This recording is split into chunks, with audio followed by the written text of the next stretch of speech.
December 31. நேரம் சரியாக நள்ளிரவு 11:58. அந்த ஊர்ல எல்லாரும் புத்தாண்டு கொண்டாட்டத்துக்கு தயாராகிட்டிருந்தாங்க. பட்டாசு, கேக், செல்போன் லைவ் வீடியோ, சிரிப்பு சத்தமுன்னு ஜாலியா இருந்தாங்க. ஆனா அந்த ஊர்ல ஒரே ஒரு வீடு மட்டும் அமைதியா இருந்தது. அந்த வீட்டுக்குள்ள 35 வயசு மதிக்கத்தக்க ஒரு மனிதன். கையில் ஒரு பழைய டைரி, கண்களில் பயம். அவன் மெதுவா தனக்கு தானே சொல்லிக்கிட்டான், இந்த வருஷம் முடிஞ்சா நான் உயிரோட இருக்க மாட்டேன். நேரம் நள்ளிரவு 11:59. டைரியில எழுதிருந்தது, இந்த வருஷத்தோட கடைசி நிமிஷத்துல நான் ஒருத்தருக்கு செய்த துரோகம் என்னையே தேடி வரும். அப்போதான் மொபைல் ரிங் ஆனது. அது அன்னோன் நம்பர். அவன் கை நடுங்குனுச்சு.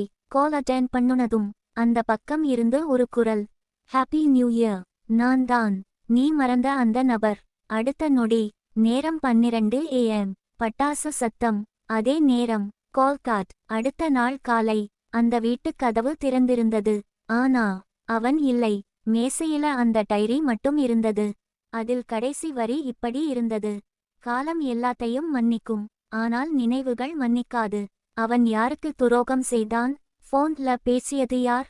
அவன் உயிரோட இருக்கானா இல்லையா? கமெண்ட்ல சொல்லுங்க.